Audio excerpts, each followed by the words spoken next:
আরো interesting, জজদেরকে notice পাঠাইছে নিম্ন আদালতে 25 জন না 28 জন বিচারককে নোটিশ পাঠাইছে, কারণ দর্শাও, কারণ তারা বলে পার্শ্বে কি কি লিখছে। আশ্চর্য ব্যাপার, কয়েকদিন পরে তো আমাদের বেডরুম পাহাড় দিবে। আমার হোয়াটসঅ্যাপে গ্রুপে আমি কি লিখছি তোমার দেখা দরকার কি, যা মনে চায় তাই লিখছি। সো লিখছে তো লিখছে, আরো ইন্টারেস্টিং দেখেন, বিচার বিভাগীয় শৃঙ্খলা যে আইনটা হাইকোর্ট অসাংবিধানিক ডিক্লেয়ার করে দিয়েছে। ওই অসাংবিধানিক ডিক্লেয়ার করা আইনের অধীনে নোটিশ দিয়েছে। আরো কত হাস্যকর, মানে এটা কি আমাদের গ্রামের ভাষায় এটাকে বলে আওলা জাওলা।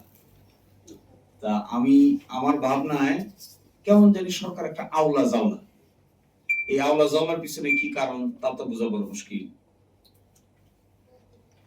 কয়েকজনকে ধরে নিয়ে গেছে দেখবেন বাড়ি থেকে, ফেসবুকে বলে কি স্ট্যাটাস দিছে, আবার কার নাকি সমালোচনা করছে, কেউ কেউ ক্যারিকেচার রাখছে, এই জন্য ধরে নিয়ে গেছে। আরে ডিজিটাল সিকিউরিটি আইনই তো নাই। ডিজিটাল সিকিউরিটি আইন has been repealed by the ordinance. যে আইনে আইন নাই, এই রিপিল করা আইনটা আবার অর্ডিন্যান্স আকারে 98 অর্ডিন্যান্সের ভিতরে এটা ওনারা পাসও করেছেন। আবার লোকের রাতে ধরতেছেন, আইন কোথায়? কেমন ব্যাককলের দল, এটা আইন নাই তো, আইন তো রিপিল হয়ে গেছে। আগে যে মানহানির আইন ছিল সেকশন 25, 26, 28, 29, 31, যার অধীনে ডিজিটাল সিকিউরিটির কারণে আগে আমরা ফেসবুক এই কিছু লিখতে পারতাম না, বলতে পারতাম না। এই আইনকে সরকার আসার পরে একটা অর্ডিন্যান্স বলে ওই সবগুলোকে বাতিল করেছে। বাতিল করে সাইবার সিকিউরিটি অধ্যাদেশ নামে একটা অধ্যাদেশ করেছে। তো সাইবার সিকিউরিটি অধ্যাদেশের ভিতরে আছে অন্যের কম্পিউটারে ঢুকে হ্যাক করলে কি অপরাধ হবে, অন্যের পার্সোনাল কম্পিউটারের ভিতরে ঢুকে তার ডাটা ট্রান্সফার করে নিলে কি অপরাধ হবে। এগুলো হলো সাইবার সিকিউরিটির প্রশ্ন। এই আইনে তো এটা নাই যে ফেসবুকে লিখলে মানহানি বোধ করলে আপনি ধরে নিয়ে যেতে পারবেন, কোন আইন নাই। কিন্তু আশ্চর্য ব্যাপার, কেউ কোনো কথা বলে না। there is no such law, আইনেই নাই, এটাকে অপরাধ ডিফাইন করে কোনো ল নেই, তারপরে ধরে নিয়ে যাচ্ছে।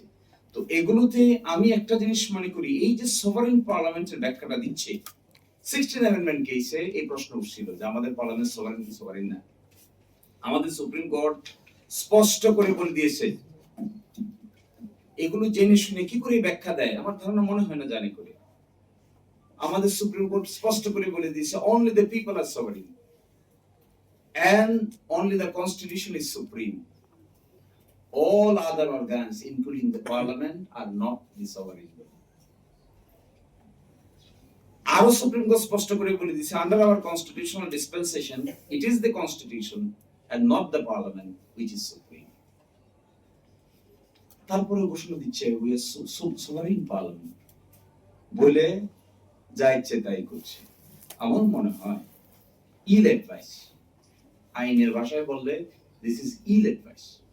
কোথাও না কোথাও থেকে অথবা নিজেরা ওভার কনফিডেন্টের কারণে সেলফ মোটিভেটেড ইল অ্যাডভাইস।